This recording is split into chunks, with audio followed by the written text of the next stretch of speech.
নমস্কার বন্ধুরা, জয়াস ফুড রেসিপিতে তোমাদের সবাইকে আরও একবার স্বাগতম। আজকের আমি তোমাদের জন্য নিয়ে আসলাম নিরামিষ লাউ শাক ভাজা। তো রেসিপিটি যদি তোমাদের ভালো লাগে অবশ্যই আমার কমেন্টসে জানাবে, এবং আমার চ্যানেলটি যারা সাবস্ক্রাইব করোনি অবশ্যই সাবস্ক্রাইব করে পাশে থাকবে আশা করি। তো বন্ধুরা চলো রেসিপিটি দেখে নেওয়া যাক। রেসিপিটির জন্য দেখো আমি এখানে আলু নিয়েছি ছোট ছোট টুকরো করে। এখানে আমি দুটো মিডিয়াম সাইজের আলু নিয়েছি। আর দেখো টাটকা গাছের একদম লাউ শাক গাছ থেকে কেটে নিয়ে এসে বেছে ধুয়ে নিয়েছি লাউ শাকগুলোকে। তো এটি রান্নার জন্য আমি চলে গেলাম চুলোয়তে একটা কড়াই গরম করে সেখানে দিয়ে দিলাম 1 চামচ মতো সর্ষের তেল। এখানে রান্নার যে কোনো তেল ব্যবহার করলেই হবে। তেলটা গরম হয়ে গেলে আলুগুলোকে আমি প্রথমে ভেজে নেব। আলুগুলো দিয়ে আমি এখানে একটু নুন এবং সামান্য একটু হলুদ দিয়ে আলুগুলোকে একটু আস্তে আস্তে মিডিয়াম আছে একদম ভেজে নেব লাল লাল করে। তো দেখো আলুটা আমার একেবারে লাল লাল করে ভাজা হয়ে গেছে, এবং আলুটা কিন্তু প্রায় সিদ্ধ হয়ে গেছে ভাজতে ভাজতে। এর পর্যায়ে এসে আমি দিয়ে দিলাম লাউ শাকগুলোকে দিয়ে আমি একটু নেড়ে চেড়ে দেবো, আলুর সঙ্গে মিশিয়ে দেব। তো আলুর সঙ্গে মেশানো হয়ে গেলে আমি এখানে দিয়ে দেব 8-9টি কাঁচা পাকা লঙ্কা। লঙ্কাটা ঝাল যারা বেশি কম খাও একটু বাড়িয়ে কমিয়ে নেবে। আর দিয়ে দেবো হাফ কাপ মতো জল, যেহেতু শাক দিয়ে একটু জল বেরোবে, আর অল্প একটু জল দিয়ে আমি এটাকে 10 মিনিট মতো একবারে করে নেব। তো দেখো 10 মিনিট পরে ফিরে আসলাম। ওই জলেই কিন্তু সিদ্ধ হয়ে যাবে। আমি মাঝে একবার উল্টিয়ে এটাকে নাড়িয়ে দিয়েছিলাম আর দেখেছিলাম জলটা ঠিক আছে কিনা।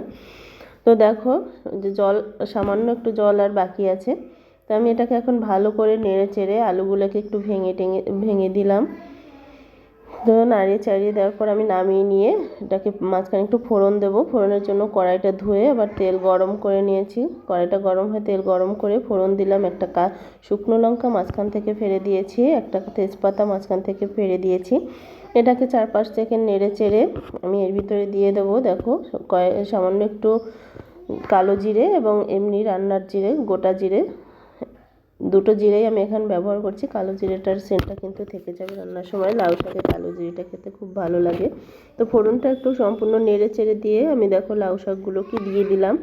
লাউ শাকগুলো দিয়ে আমি এখানে নেড়ে চেড়ে দিয়েছি ফোড়নের সঙ্গে শাকটাকে। তোমরা এখানে পেঁয়াজ রসুন খেতে চাইলে ফোড়নের সময় দিয়ে দিতে পারো পেঁয়াজ রসুনটা। আর এখানে দেখো আমি মশলা হিসাবে সামান্য ভাজা জিরের গুঁড়ো এখানে ছিটিয়ে দিয়েছি। আর বাড়তি কোনো মশলা দেওয়ার দরকার নেই। জিরের গুঁড়োটা দিয়ে আমি একটু নেড়ে চেড়ে দিয়ে দিলাম সামান্য একটু চিনি। জাস্ট ভাজা মশলার গুঁড়োটা 1/2 চামচের একটু বেশি হবে জিরের গুঁড়োটা, আর 1 চিমটি চিনি স্বাদের জন্য। আর সর্বশেষ সেখানে দিয়ে দেব 1/2 চামচ মতো সর্ষের তেল। কাঁচা সর্ষের তেলের গন্ধ যে কোনো শাকে কিন্তু খেতে শেষে নামানোর আগে খুবই দারুণ লাগে। তো এই রেসিপিটি কিন্তু খেতেও খুব অসম্ভব সুন্দর। তো সব কিছু উপকরণ আমি এখানে শেষে এসে একটু ভালো করে মিশিয়ে দিয়েছি।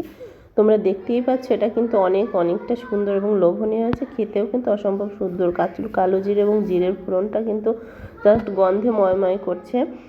তো এখন এটাকে আমি নামিয়ে নেব। দেখো নামিয়ে নিয়েছি আমি, দেখেই বোঝা যাচ্ছে কতটা সুন্দর হয়েছে। এটা কিন্তু গরম গরম ভাতের সঙ্গে কিন্তু জাস্ট জমে যাবে।